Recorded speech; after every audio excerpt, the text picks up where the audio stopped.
Bien, comparé le prévenu en dernier, le prévenu Moutamba, Ngunga, vous avez suivi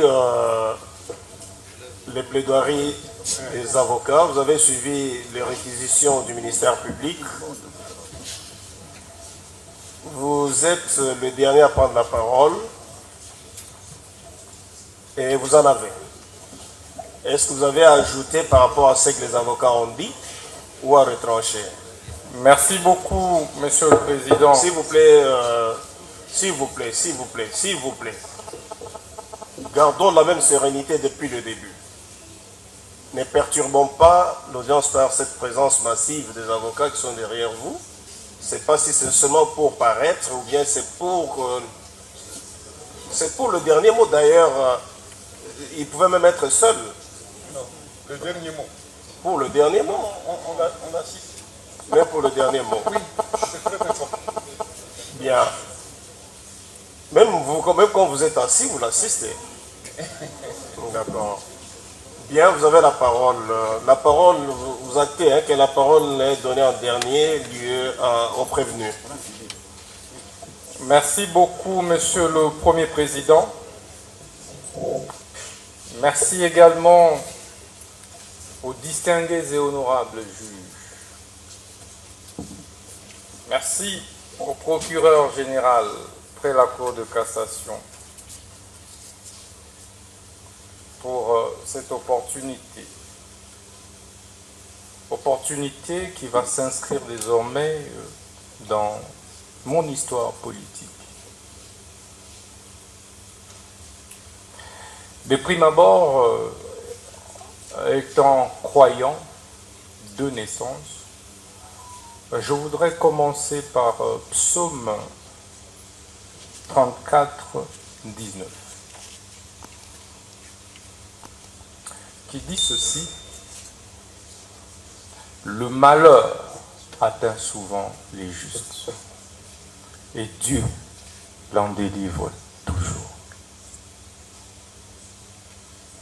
Le Dieu que je sers depuis mon enfance, avec sincérité, celui pour qui j'ai refusé de me compromettre au ministère de la Justice, en servant les pauvres, les orphelins, les veuves. Il est juste et vivant. Il ne m'a jamais abandonné, quelles que soient les épreuves. Je crois en lui et je sais qu'il me viendra au secours, même en dernière minute. C'est pourquoi, Monsieur le Premier Président, je veux également dire que l'histoire me rétablira et Dieu de mes ancêtres me rétablira et me justifiera, je veux dire. J'ai dû démissionner de mes fonctions de ministre d'État, ministre de la Justice et garde-sceau après avoir rendu des loyaux services à la République, pris autant de risques pour ce pays. Face à une guerre d'agression qui était pendante, où tout le monde a lâché, j'ai tenu bon et prêt à donner de ma vie pour cette République. Mais aujourd'hui, cette justice que j'ai servie avec tant d'amour m'a tout arraché, mon honneur, ma crédibilité, ma dignité, mon directeur de cabinet.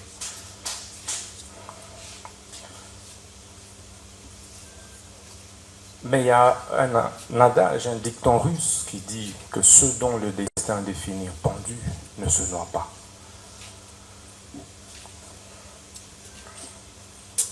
Monsieur le Président, ce procès de ma vie était la dernière preuve que j'attendais pour confirmer que j'étais dans le bon, dans la lutte pour la justice juste et équitable pour tous. Ça ne me serait pas arrivé, je douterais de moi et de la lutte que j'ai menée depuis l'école, où j'ai créé, alors que je n'avais que 15 ans, l'association de lutte contre la tricherie. Et à l'université protestante au Congo, j'ai créé l'association de lutte contre les antivaleurs, président des étudiants. Je me suis opposé à toutes les antivaleurs et de manière farouche qui m'avait valu pour la première fois de reprendre en deuxième session alors que j'avais distingué. Et je payais ce prix avec honneur. Au ministère de la Justice, je subis la même injustice. Alors que je voulais faire mon travail correctement, redresser les choses, pour le bien de tous, le bien du pays et des générations futures. C'est pourquoi ce procès est historique. Historique, Monsieur le Premier Président, parce que il me rappelle autant d'autres procès historiques, notamment celui de Patrice Emery Lumumba, dont je suis la réincarnation. En 1956, pratiquement au même âge, il avait été condamné à 1 an d'emprisonnement pour détournement des deniers publics. Mais quelques années plus tard, il sera notre héros national. Ça me fait également penser au procès de Fidel Castro, un de mes idoles, vers les années 51, où il prononça les discours les plus historiques, l'histoire m'acquittera. Quelques années plus tard, il prit le pouvoir et il reste aujourd'hui le héros de Cuba. Ça me fait également penser au procès de Lula da Silva, et ça c'est le plus récent. Ancien président brésilien, mais jugé, condamné pour corruption. Et ça, c'est en 2017. Au sortir de la prison, il a été président de la République jusqu'aujourd'hui. Ce procès me fait penser au procès d'Étienne Tshisekedi Lumumba et de ses compagnons de lutte vers les années 80, parce qu'il luttait pour le changement. Il a été condamné, mais aujourd'hui, il reste une référence, un modèle, et son fils est président de la République démocratique du Congo. Ce procès, enfin, me fait penser au procès des Mandela. Mandela, vers les années 59, mais exactement 62. En 62, il a été condamné injustement. Et il a fait 27 ans en prison. Mais il sort de là, président de la République d'Afrique du Sud. Et, Monsieur le Président, vous verrez que c'est pratiquement aux mêmes âges, c'était pratiquement à mon âge, que tous ces grands leaders ont connu des procès injustes. Et c'est ça qui construit ma conviction et qui m'a construit ce mental d'acier de faire face à cette épreuve que je ne conseillerais et souhaiterais à personne dans la vie, même pas au ministère public. Parce que ça m'a déchiré. Parce que ça m'a détruit intérieurement. J'ai été trahi. Mais un jour, je parlerai. Je suis un homme d'État, je me tais. Le ministère public sait que je suis incapable. Je suis très content parce qu'il est épinglé sa nièce qui a fini 1 année après moi à l'université. Je suis un homme, certes avec beaucoup de défauts, parce que je ne suis pas Dieu. Mais j'essaie d'être correct, sincère et honnête. Pour preuve, je ne me suis pas contredit lors de différentes auditions. Que ce soit au niveau du parquet, que ce soit ici. Parce que je pense que quand on est gouvernant, on doit assumer ses actes. Et je voulais assumer tout ce que j'ai fait.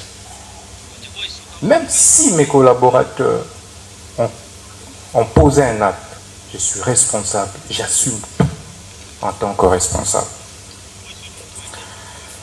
Ce procès, Monsieur le Président, c'est donc, me fait penser à un syllogisme simple. Le premier, l'on demande, l'on instruit le ministre d'État, ministre de la Justice et garde des Sceaux à construire une prison. Le ministre d'État, ministre de la Justice s'active à construire cette prison. Et on conclut par la suite en disant que le ministre de la Justice a détourné les fonds destinés à la construction de la prison, alors que ces fonds sont logés en banque. Toutes les autorités ont été informées. Deuxième syllogisme qui résume ce procès, c'est le ministère public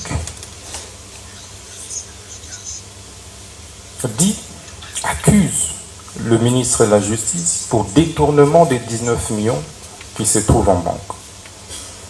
Or, ces 19 millions n'ont jamais été décaissés, touchés, je veux dire.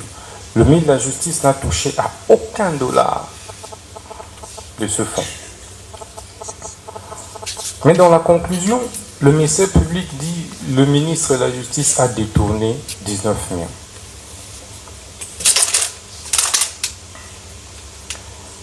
Je suis perdu face à ces syllogismes. Mais ce procès et ces syllogismes ne me surprennent pas. Pourquoi ça ne me surprend pas? Parce que ce n'est pas la première fois que le ministère public ait fait un réquisitoire contre moi. À peine 3 mois que j'étais nommé ministre de la Justice, le ministère public, le même, PG Cassation, avait déjà fait un réquisitoire pour me faire arrêter. Mais il sait comment cela n'avait pas abouti.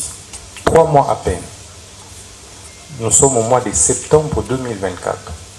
Je serais surpris de voir un réquisitoire du ministère public pour qu'on arrête le ministre Mutamba de la Justice. Pour quelle raison? Pour un rapport qui était concocté, dressé à mon insu par les 2 juges que nous avions récusés.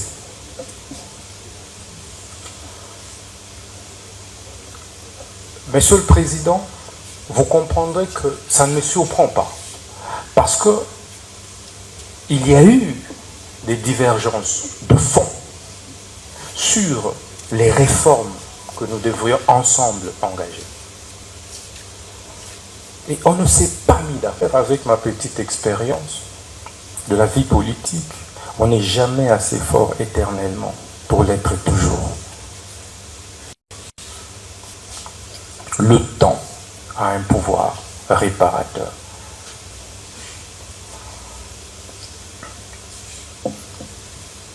Monsieur le Président, j'ai l'avantage d'être jugé par les hauts magistrats. Les hauts magistrats, les juges que je connais, que je côtoyais comme ministre de la Justice. Je connais pratiquement votre moralité. Mais c'est pourquoi, lorsque on a recomposé ce siège, nous ne nous sommes pas opposés. Parce que nous connaissons votre capacité à être indépendant. Notre combat ensemble a été et a toujours été d'éviter des interférences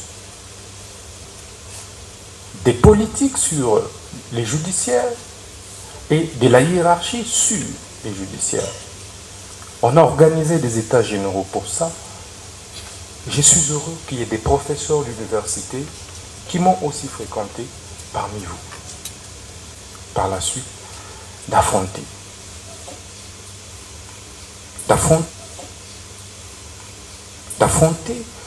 votre haute sagesse.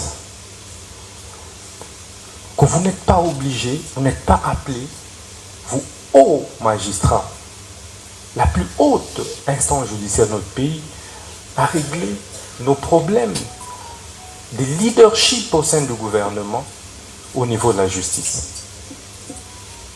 Si je gênais, ce n'était pas la justice. Il y a eu remaniement qui venait de se passer. On pouvait me faire partir par ce remaniement.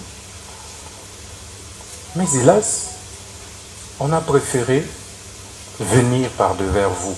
Et je sais que vous êtes sage. Monsieur le Premier Président, vous êtes un grand professeur d'université que nous connaissons.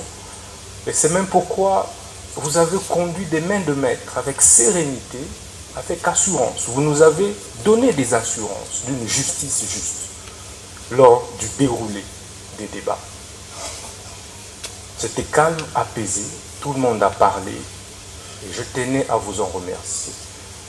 Monsieur le Premier Président, messieurs de la Cour,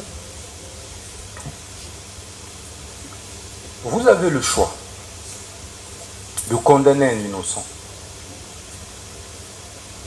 et de l'acquitter en entrant dans l'histoire par la grande porte. Par la grande porte.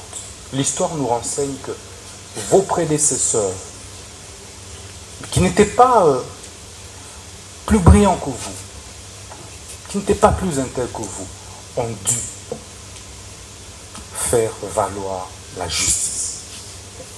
Et la vraie justice. Moi, je crois en vous.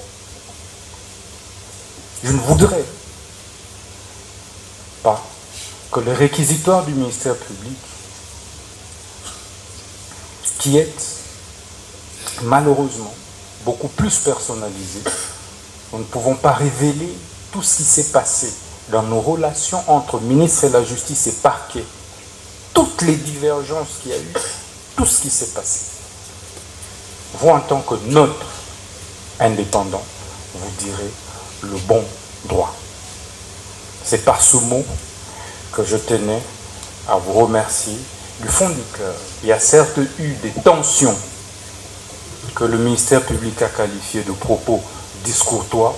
Je retire tous ces propos avec beaucoup d'humilité parce qu'il s'agissait d'un procès de ma vie et que j'étais obligé de me défendre.